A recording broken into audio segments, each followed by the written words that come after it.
মায়ের হাতের ফুলটা একবার দেখো, এটার নাম হচ্ছে জুমেলিয়া। এই যে গোলাপটা, এটাও আমার গাছে আছে। মা লক্ষ্মী খুব গোলাপ পছন্দ করেন,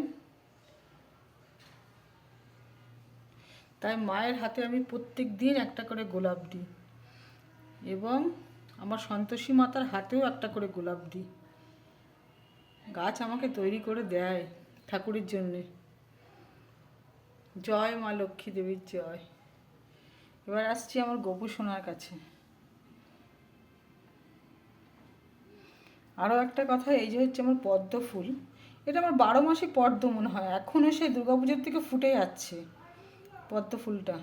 এখন কম ফুটছে, দুটো একটা এরকম করে ফুটছে, কিন্তু ফুটছে। গাছে এখনও আমার মোটামুটি অনেক কুড়ি আছে, আশা করি আরও 2-1 মাস যাবে, একটা দুটো করে করে। আর যখন অক্টোবরে ফোটে তখন মোটামুটি 40টা-45টা করে পদ্ম ফোটে, এত পদ্ম ফোটে।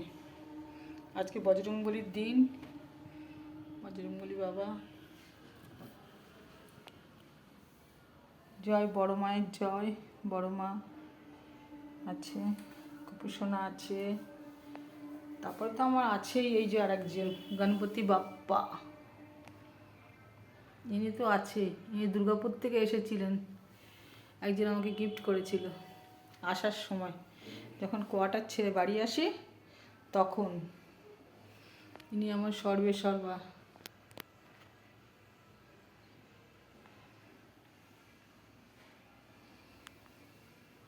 প্রদীপ জ্বলছে, তারকেশ্বরের ভোলে বাবা, সন্তোষী মাতা।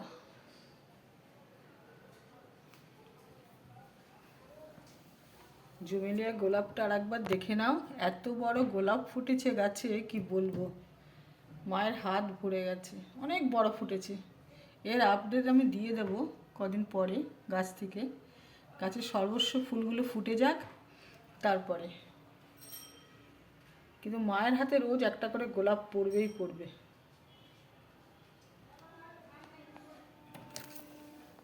গুড ইভিনিং, সবাই আমার ভিডিও দেখো, ভালো লাগলে শেয়ার করো, লাইক করো, দেখো সম্পূর্ণ, ভালো লাগবে। তোমাদের সবাইকে মা ভালো রাখুক। নতুন বছর সামনে আসছে, আগামীকাল 31 তারিখ, রাত পোহালেই তোমার সকাল হয়ে যাবে 1 তারিখ 2026।